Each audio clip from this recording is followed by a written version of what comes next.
halfway through the year. And this is the moment a lot of federal employees and in general, folks realize they've set goals in January and those goals have not been really executed, pursued, and they haven't looked since. Maybe you haven't looked since you had great intentions of doing just that. Today, we're going to walk through a simple mid-year checklist, 5 things that you can more or less pursue, maybe even attack to execute so that you've got them in place as the year is going to rapidly move on. You know how time moves across us as we pass by the 50-year mark of our age. Things just march on a lot quicker than they used to. You had to bring age to it, didn't you? You had to bring age to it. That's cool. We're talking retirement. Welcome back, everybody. We're happy to have you back here with us at CD Financial Podcast, CD Financial, where health meets wealth. I'm Marcus C., your host. That man's Chuck D. Chuck, I was feeling good till you reminded me that I am over the 50-year mark, my brother. What's going on, man? What's going on, Marcus? So I just heard a quote. What was it? That Clint Eastwood told Morgan Freeman, I guess through pals, and he said, "Don't let the old man in," because they asked him, "How are you able to, stay so young for so long?" And Clint too. But that was the quote that Clint shared with Morgan Freeman. Don't let the old man in. So I'm remembering that too. You guys, that could be our health tip for today. Shake it off, man. Stay young. Stay nimble. Keep doing things that young people do.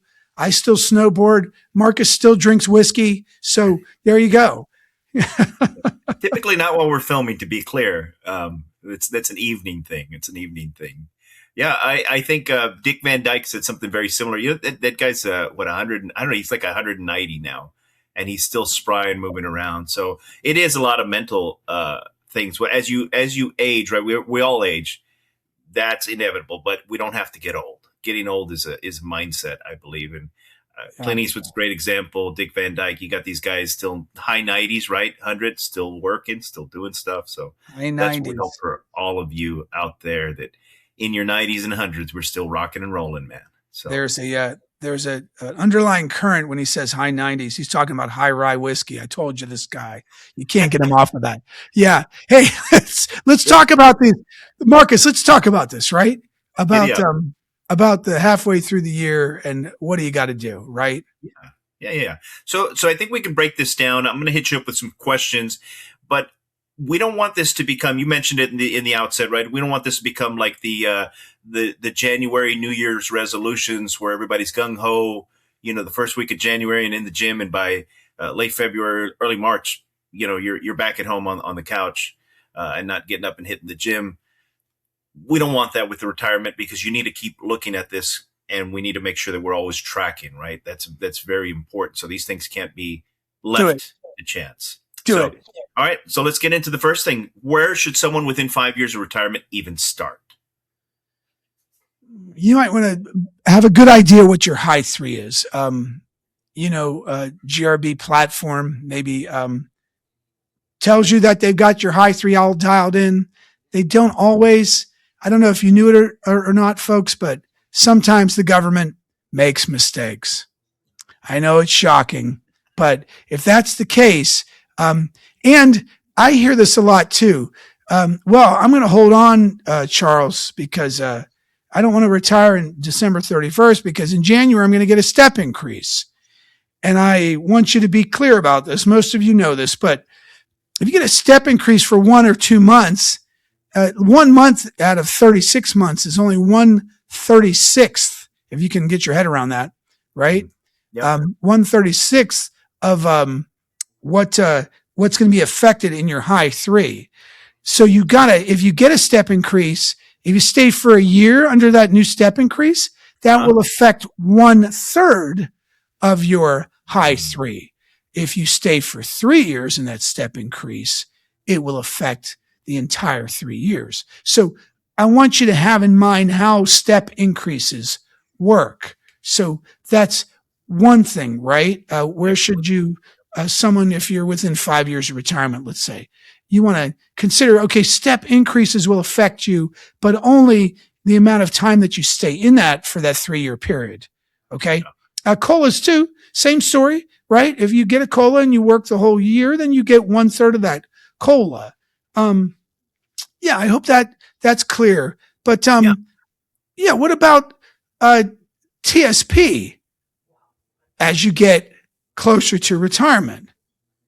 Your allocation in TSP could affect your retirement income, and it could affect how long your money lasts, like whether it lasts a lifetime or whether it dries up and you fall short. How does your allocation inside your retirement savings? Could be your spouse has a 401k or you do and you're listening, right? Or IRAs or stock trading accounts. How does that match your goals? What I'm trying to say here is money that you need for income needs to be separate for the money that you need for growth in the stock market. And the two, if you can, you may want to separate them. If you're not 59 and a half yet, then you can't do that inside a 401k or a TSP because they don't allow rollover and creating a plan. But you can still use your allocation to consider this. I will tell you, a lot of you have heard Ann on the podcast with me, Ann Vanderslice Warts, who spent, decades in the federal space, right? And awesome reputation. In fact, she's still a resource for me and a lot of other financial firms as well, and for federal employees. She says, and this tends, now I don't want you to take this in any way but the way it is, because I have just thousands of folks that I've helped to enter retirement gracefully, and hundreds that we work with, families, right? And in the federal families, Ann would always say it tends to be with women, they're a little more conservative. She would say 5 years out of retirement, you need to start reeling back all that risk.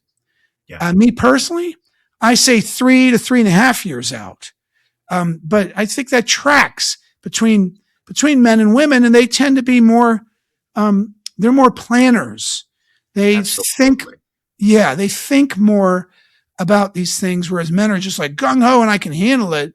But I think that the intelligence here probably rests with the women, although I still am going to hold my guns to 3 to 3.5 years. Whereas Ann would say 5 years out, it's a little too conservative for me. So I'm just going to say that. Yeah. I'll tell you this, just in line with what you mentioned, I'm doing carpentry work. We've discussed that before. And I like to watch these videos of people doing projects. And what I find is, females tend to take a look at the whole project and plan it out before, whereas men just kind of start grabbing boards and slamming it together. And then it's like, oh yeah, let's do this here. Or maybe we should think about this here. And it is a difference in how you view the future. And it's a great thing. We have, Ann, right, as a resource who can come in and give us that perspective. Very refreshing. Yeah. Well, and all the hundreds, if not thousands of women that I speak to every year. In fact, this week, the employee, was the man here. Cause oftentimes it's the wife in that scenario. But it was the husband, but the wife was the one that ran all the finances. I mean, he brought home the bacon, but she sure could fry it in the pan, let's say. And so, so she was the one that I was speaking to as much, if not more than the husband, because in a short while, in 15 or 20 minutes, it was clear who it was that ran the finances. Yeah. So what's that? It's probably for the best too. Yeah. Oftentimes, yes. You got to figure out who has that role, and then they take that role. Yeah. I agree. All right. Okay. So, by the way, love that we just got the Anjali perfume reference in there. If you were alive in the 70s, you get it. But thank you, Chuck, for bringing back the whole frying the bacon. That's what that was. Oh, I was like, what is he talking about? Oh, I didn't realize it was a perfume. That was a 70s fragrance commercial. How about that? Yeah. Hey, it's like Kramer. I could have been a fragrance millionaire, Jerry. I love it though. I love those old references. Anyway, so we're at the midpoint. what is it? What do you see that's the thing that people forget that actually takes time to fix? All right. So this is our number 2. Yeah. It takes time to fix it. How about that? What Marcus Okay. just said. It's a credible service gaps. So if you've got, and this is not for retired military, but active duty military, and then you left your military service without your 20 years, did you buy that time back? Yeah. That's really important. Now, folks will say, "Oh, well, I don't have to buy that back. I heard I'll get credit for it anyway." No, you won't. They give you annual leave credit for that. And then others say, "Well, it's not worth it. My coworker told me it's not worth it." I'm sure your coworker is well-meaning, and maybe they like to be right, but that's not true. That's not true consistently. I've never seen it in my nearly 2 decades of doing this. Last buyback was like that I helped somebody with, that I asked about, that I worked with their family for 3 years. Finally, about 8 months out, he decided to get this done. Thank God, because it took about 6 months to post. And it has to be bought back before you retire, before your retirement date. Has to be paid off. Cost him like $3,000. And I think the increase in his pension was so substantial that in a matter of like 13 or 14 months, that's all he had to live in retirement. And he's been in that now. He just retired, so he's been in it now 6 months. He's in great shape. And I don't think it's going to be any regrets from here on out, right? After his first year, it's all gravy. Buy back your military time. You can't do it 2 months out. Dave did that. Dave's passed away now, but courts was very favorable with him. They held his packet back. And he was under a VERA, a voluntary early retirement authority. Uh-huh. And they held his packet back until the Air Force said, yeah, it's bought back. And then they had to turn his packet in 2 months after he left. And it was like a workaround. But don't expect that to happen, folks, at all. Now with HR being so emptied out and OPM being so emptied out of personnel, you're not going to get that kind of stuff. Get that military time bought back, okay? Yeah, that's a great point because, you can't leave these things to chance and hope for the exceptions, right? You got to plan based on the rule. All right. Remember every year is 1% of your high 3. So in Victor's case, if he bought back 4 years, that's 4%. I mean, if your high 3 is 100,000, let's say, let's keep it easy math. If your high 3 is 100,000 and it's 4% every year of 100,000, that's $4,000. That's over what is that? $330 a month, right? Yeah. If your high 3 is 200,000, well, that's 8,000 a year for the rest of your life. Yeah. Okay. Yeah. If you had part-time work or temp time, we should say that temp time. Yep. Part-timers get their credit, but temp time, prior service before 1989, you can also buy that time back. Okay. But it's going to take 6 to 9 months nowadays to get that done, possibly longer. Don't fool around with it. It's money in your pocket. It's real money in your pocket. And just about every time I'm in an internal agency, what I mean is I'm inside the agency teaching. There's somebody inevitably that needs to buy back their military time, and you want to get that done, or a coworker that you know of. So be generous. Share this information. Help others out. It's going to make you feel good about yourself. It always does. It's satisfying when there's nothing in it for you and there's something in it for somebody else. Marcus, what's our third point that we want to talk about? Well, I'm glad you asked. So how should they check into the TSP at the halfway mark? Hey, folks, listen, they don't call it catch-up for nothing, right? Yeah. And that happens at 50. And why do they call it catch-up at 50? Why do they call it catch-up at 50, Marcus? Good question, because those are the years that you catch up for what you didn't do prior to that, right? And it's kind of your last push before we're getting to the crunch time. That's it. Yeah. And maybe you couldn't. Marcus said you didn't, but maybe you couldn't, right? And what did cousin Joey say? And he was like 2 years younger than my mother. But cousin Joey said, I always meet these professionals in their 50s. And Charles, that's when it seems like they always hit it.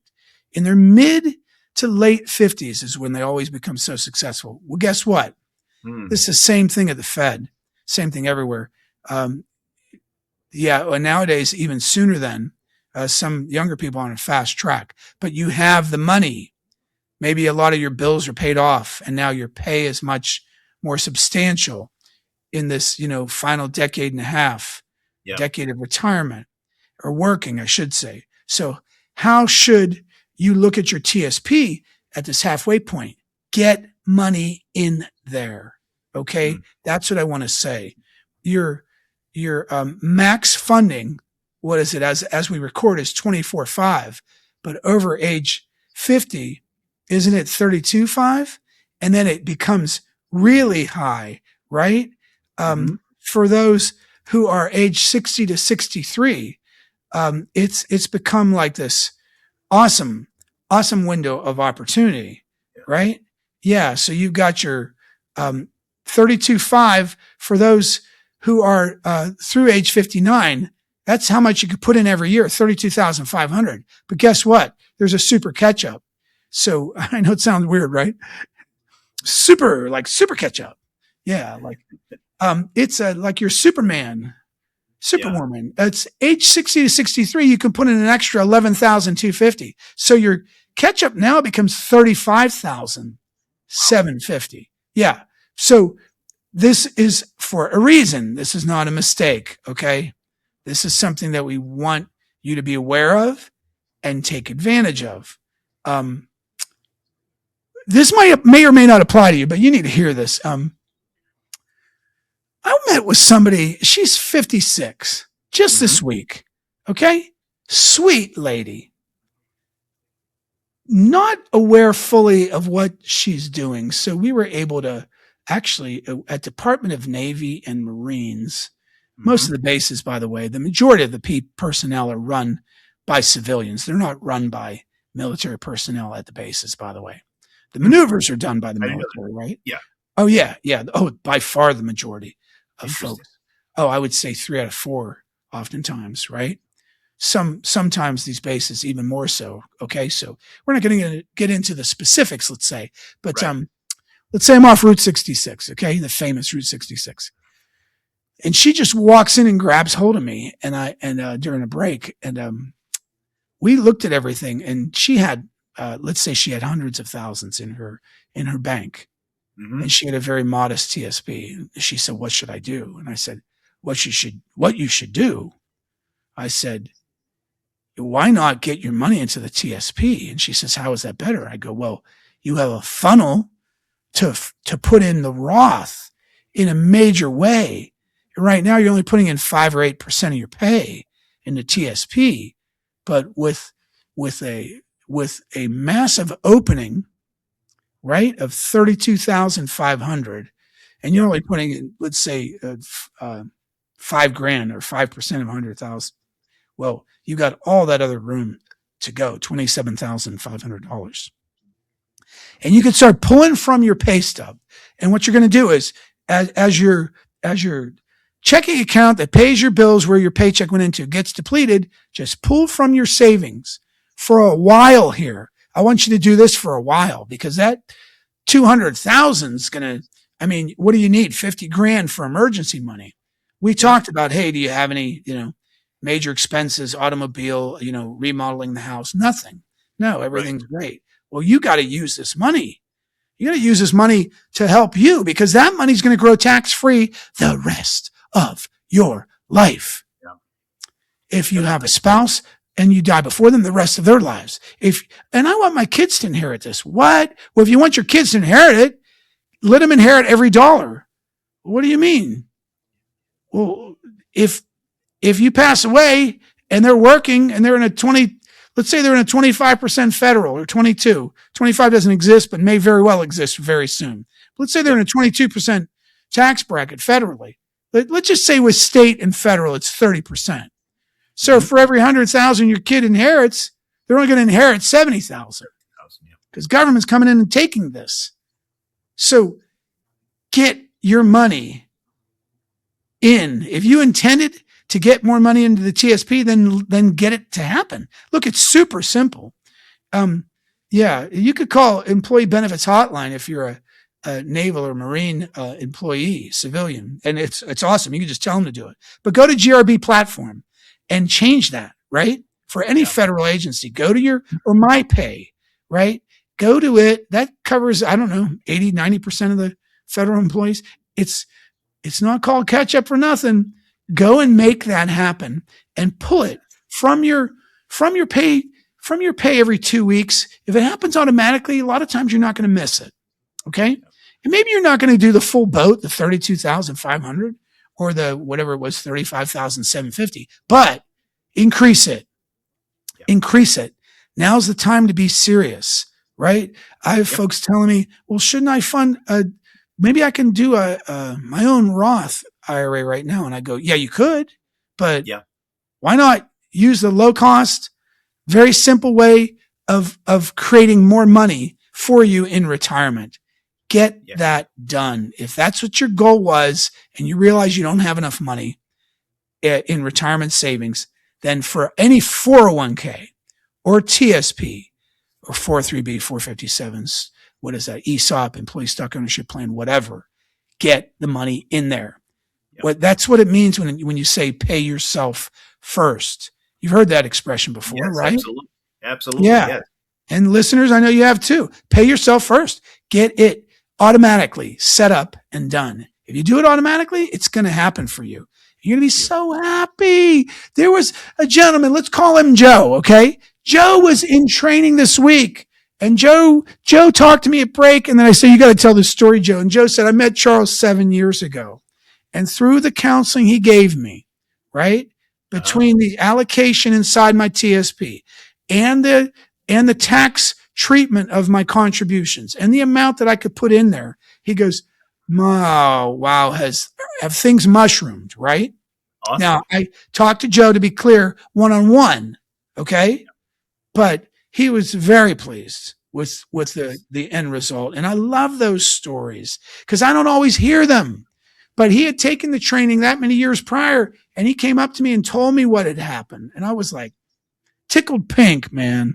I mean, that's awesome. Listen, to be generous, you can change for other people, right? When you do things when there's nothing in it for you, that's super cool, isn't it? Yeah. And I think just to underline something you mentioned there, sometimes we're talking about the difference of a few $100 a month, which may not sound like much. But at the end of the year, $4,000, $6,000, that's a vacation, man. That's, a down payment on a new car if you want to get a new car. There's a lot you can do with that money. Small changes, maybe small percentages every month, but big money at the end of the year. So very important to think about that. All right. Wait, I got to throw one more thing in there, Marcus. We talk about, a ship is a massive, massive vessel. Yep. And yet the rudder's not that big, and small moves from that rudder have a major, major impact on the direction of the ship. And in this case, the ship is your family. And we want you to have a course and direction, right?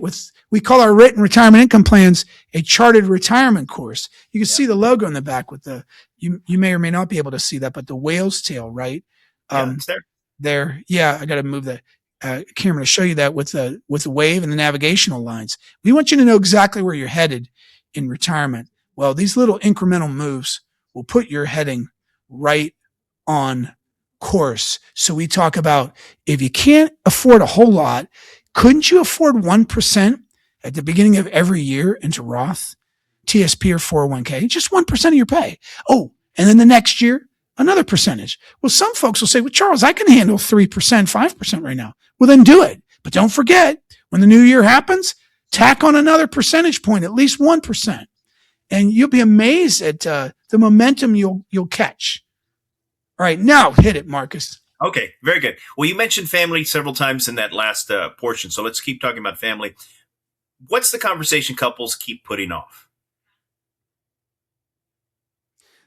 Doesn't my pension shrink if I elect the survivor benefit for Mm. my wife or husband, doesn't my That's it. pension go down?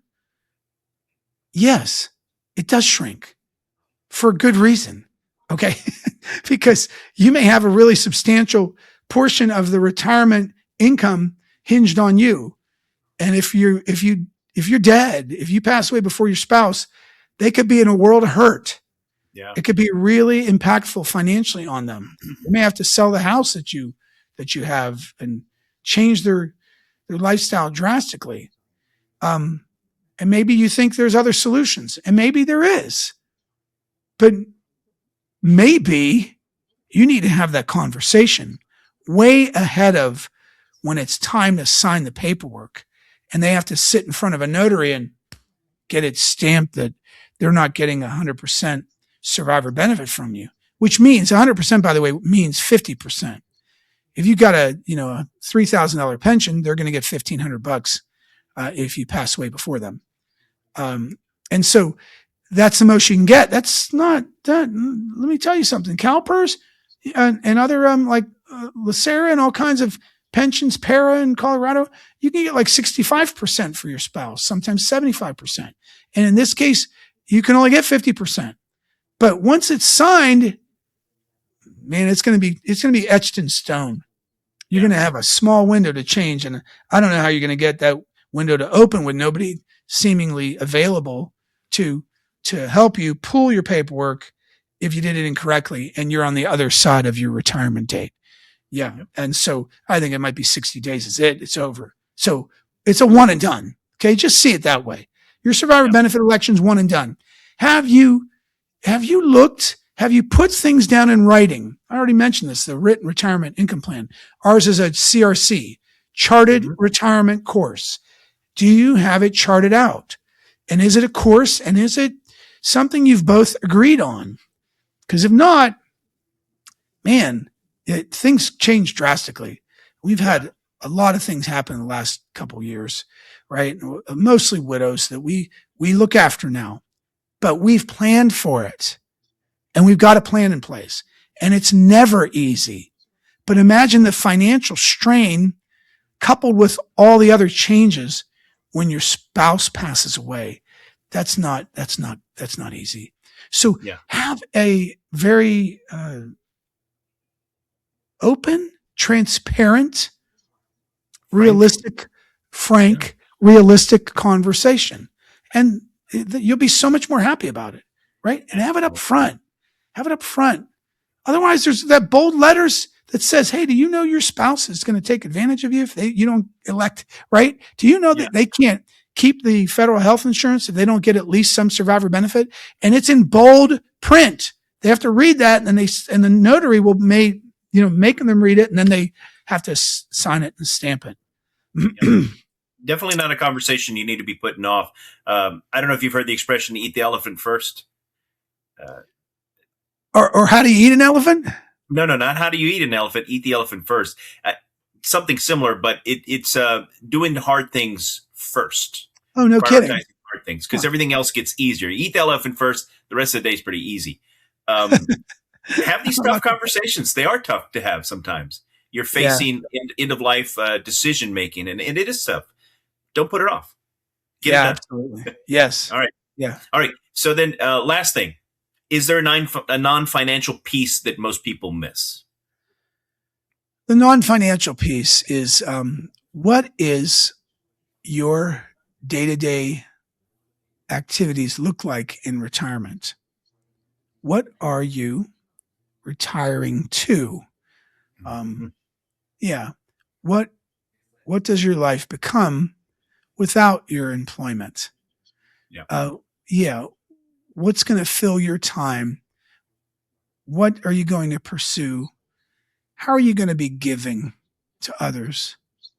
Now, I'm thinking about somebody yesterday, and we put her on with her best friend because she's been advising her best friend, and they both work with us. And I realized I was getting back channeled, but her best friend didn't know that she had a Social Security widow's benefit that she was collecting. I found out over lunch with her best friend. And so I put her best friend on the on the phone again. Just because we were doing a strategy session, the annual review where we're strategizing for the future. And I said, you know what? Let's put your bestie on here. So she agrees with all of this. And so we did just that. It's funny enough, bestie, between her mom looking after her and her two daughters, both having toddlers now, right? Her retirement is full. She loves spending time with those granddaughters, and Awesome. and you know what? She's doing what she should do with her mom too. Her mom's no spring chicken, I assure you, right? And she's doing what she needs to, and that's fulfilling as well to her. And so that could be something, but you are giving, right? You're giving back. In this case, you're giving back to your babies, the third generation. How fulfilling is that, right? And just filling them with love, filling them up, right? And and love comes with direction, right? True love gives them direction, so you can teach these little guys, little girls, and boy, oh boy, how much can grandparents give, right? And whatever it is that you're going to pursue, maybe you don't have the gift of being a grandparent. That's okay. There's so many other people that could use your time, attention, right? Yeah, and they would love it, right? That you can encourage. Yeah. So what is it going to look like? Retirement for you, that non-financial piece that most people don't always, let's say, work out in their minds. And it's important to do that, because if you don't, a lot of folks that took DRP are going back to work because they just don't like not working, and they didn't know what they were going to do. So now they're back at work. So go ahead and have that conversation out loud. Right? What was it? Was it Coco Chanel that said one of the most courageous things you could do is talk your goals out loud to yourself? I think it was. Yeah. Out loud to yourself. Pretty interesting. Yeah. Say it out loud. Say it out loud, baby. That's it. Yes. There's a famous sports commentator, Colin Cowherd. He used to say that a lot. Say it out loud. Whenever these guys would get into trouble, he would just say, if you say these things out loud, it'll sound horribly unreasonable to you that you should be out at 2 a.m. at the clubs, and maybe you should be protecting your career. But that was his thing. Say it out loud. If it sounds reasonable, go for it.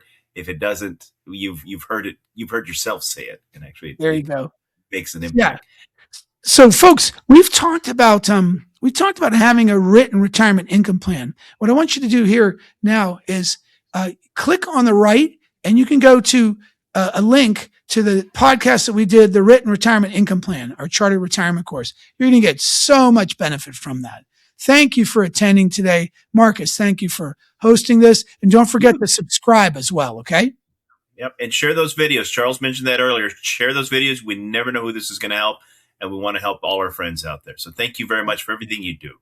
We appreciate it. Keep on being generous. See you next time on the CD Financial Podcast, folks. CD Financial, where health meets well. Be well.